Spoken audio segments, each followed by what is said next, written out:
opening scene pa lang, alam mong she goes for older men. Kasi basta sa opening scene, may cameo din isang actor na ano. Basta na. Young actor. Cute. Pero hindi niya pinatulan. Hindi niya pinatulan because basta, ayun. Okay. More questions, please? Pass. Sige, share natin ang mic. Kaya ano muna, the lady in in champagne color, whatever. Si Chloe, naka-red lipstick. Diba? Only I'm not interested. Anyway, very good. About the character, sabi ni Direk Chito last Monday, favorite character niya is yours, Chloe. And sabi nga may book 2 and like half lang ng rules yung nailabas. If ever there's like parang continuation ng book 1, like ilalabas yung other rules ng book 1 and then gagawin yung book 2 tapos ikaw ang i-feature, would you do it? Yeah. Would you guys do it again? Yeah. Can you speak for the other girls? Yeah, naisip namin yun eh. Kasi nga 3 hours 40, parang sa amin bitin yun. Pag pinanood ng tao po, parang ay ang ganda, talagang nabalanse lahat, alam mo yun. Makakabitin nga lang. Oo. Pero yung kami na alam natin, yung mga tinanggal ng mga scenes. 3 hours na naging 155 yung ano. Isang pelikula pa yun, diba? Correct. O, yun may isang pelikula. Sabi namin kay Direk. Oo. Actually, Clau, kung papartuhan to, completely iba na kasi di ba yung redemption nyo. Oo. Iba na siguro yung cast. Pero ano na lang kami, mga Mother Rose, Ate Rose, gano'n na lang siguro. Okay. Siguro itutuloy with the other rules.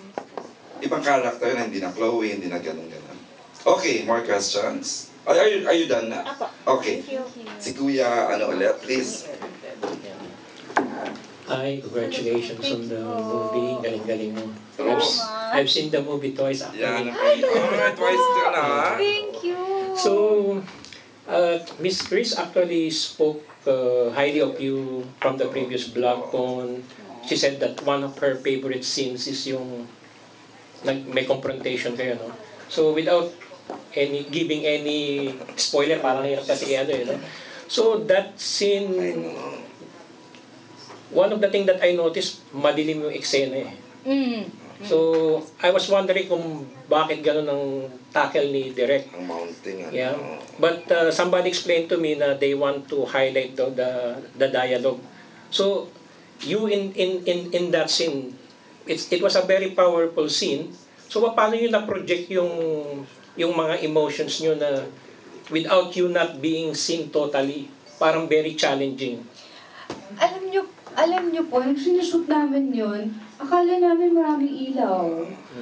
Akala talaga namin na maraming ilaw. At saka, before shooting the scene, I kept on throwing up. Sobrang nervous ko. Tapos si Direk totally changed the whole script. Gabi yung call time ko. So, afternoon pa lang habang nagsushoot si Chris, na minimemorize nila yung bagong script. Pagdating ko doon, I had only parang 45 minutes na lang, mag 1 hour na i-memorize yung part ko kasi pinalitan lahat talaga yung lines. Tapos, sa ko-direct nila-nervous talaga ako, I kept on throwing up. Tapos, sabi nila, kaya yan, Clau, okay lang yan. Tapos, nung shoot, nung nakita namin sa naman, it was bright. Tapos, kung bakit tinunda, naputol yun. Yun. Tapos, tinone down lang direct. Tapos, throw lines, blocking. Tapos, yun, sinabi niya yung pasok. Pagpasok namin, pag sarado ng isang pito, bukas sa isang pito, naglalakad kami parehong sabay. Tapos may gitna lang na, mas inano ni Direk yata, hinighlight niya yung we all took it in one shot only. One shot lang siya. Kaya kung makita mo walang reaction dito, ganyan. It was all talagang body language, tapos madilim. So I think may pinatutunayan si Direk Chito doon. Yun yung sasabi yung Chito Ronnie touch na hindi mo maintindihan. Parang yung kay Chloe sa spa, diba? Parang ganun.